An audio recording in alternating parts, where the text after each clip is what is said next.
Welcome, focused learners, to the Explainer. I'm absolutely thrilled you're tuning in today because we've got something incredibly cool lined up.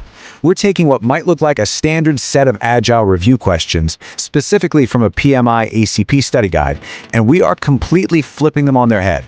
We're turning those dry, multiple-choice options into a literal masterclass on high-performing team dynamics. If you've ever wondered what really separates a thriving, adaptable team from one that's just stuck and frustrated, well, the source material we're unpacking today holds the exact blueprint to help you nail these concepts and apply them right away. But hey, before we get bogged down in the theory, I want to throw this super relatable scenario right at you. What actually happens when your team makes a decision that you completely 100% disagree with? I mean, we've all been there, right? You're sitting in that meeting, the consensus rolls in, and your gut is just screaming that it's the wrong call. Do you drag your feet? Do you quietly cross your fingers hoping it crashes and burns just so you can drop the classic, "I told you so"? Well, how you answer that question literally defines whether you're operating with an agile mindset or if you're stuck in a rigid, traditional corporate loop. Okay, let's dive into this. Section 1, the agile mindset shift, moving from dysfunction to true harmony.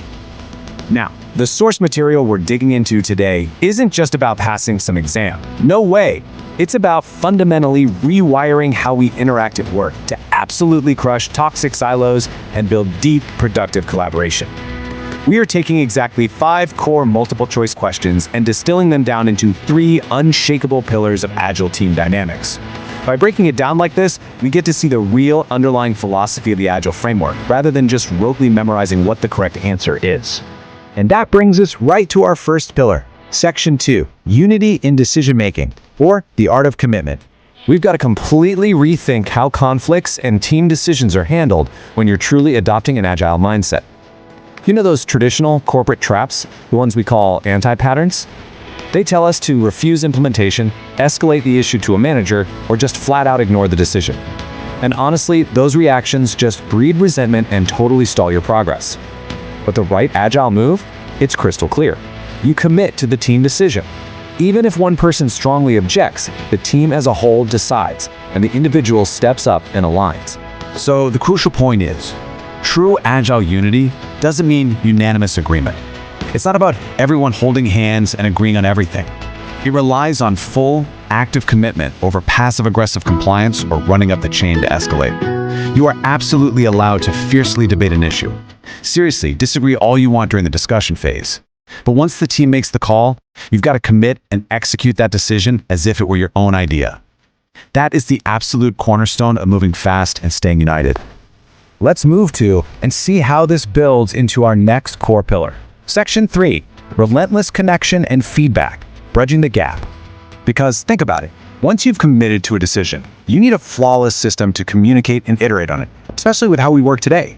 And this brilliantly illustrates the glaring difference between isolated remote work and true distributed collaboration. Toxic isolation habits like relying only on async communication, firing off email-only updates, or just skipping your ceremonies entirely are guaranteed momentum killers. The absolute necessity here is establishing an intentional communication cadence. You simply can't leave connection to chance. It has to be deliberately scheduled and fiercely protected. And you know, this intentional communication extends right into how we handle our stakeholders too.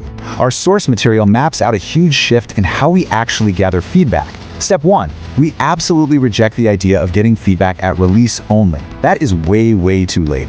Step 2, we've got to stop waiting around for some grand final approval before we pivot. Instead, Step 3 shows us the real Agile reality.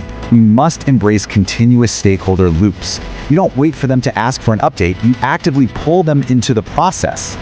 Let me emphasize this because it's huge. In an Agile world, feedback isn't a final destination. It is a continuous, relentless loop. It is woven right into the very fabric of your daily work. It's not some static milestone on a Gantt chart. By constantly checking in, you're making sure that the product you're building actually matches what the stakeholder needs, even as those needs inevitably evolve. Which naturally leads us to the final overarching pillar of our explainer today. Section 4, Building a Fearless Culture, Rooted in Evolution and Learning. Here's the deal. You can't have continuous feedback, and you definitely can't commit to bold decisions if people are terrified of making mistakes. The source material explicitly highlights the purpose of a no-blame culture. Now, what is that? A no-blame culture is an environment focused entirely on learning.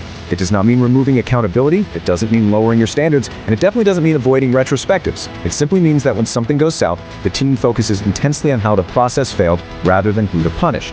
This immediately busts that classic traditional myth that without blame, there's no accountability. When you remove that fear of blame, you actually empower the team to challenge the status quo. You've got to continuously question effectiveness. You have to stop blindly preserving processes just because they happen to be documented somewhere. Do not ignore suggestions from your team and firmly break free from those legacy practices that just aren't serving you anymore. This is exactly how you drive fearless evolution instead of suffering from that dreaded corporate stagnation. Now, what's really interesting about this slide is how it captures the ultimate goal of the Agile mindset in just 3 little words: continuously question effectiveness. A true Agile team never ever settles for the excuse of, well, this is just how we've always done it. No way. If an intentional communication cadence stops working, you change it. If your continuous feedback loop gets all cluttered, you refine it. The mindset is never static, it's always evolving. So we've broken down the source text from managing conflict all the way to continuous feedback, right up to building a fearless learning-focused culture. But as we know, learning is really only as good as its application. So I want to leave you with this final provocative thought to take back to your own organization. What legacy practice will your team question today? Seriously, don't wait for permission. Take these principles, apply this Agile mindset shift, and start transforming your team dynamics right now.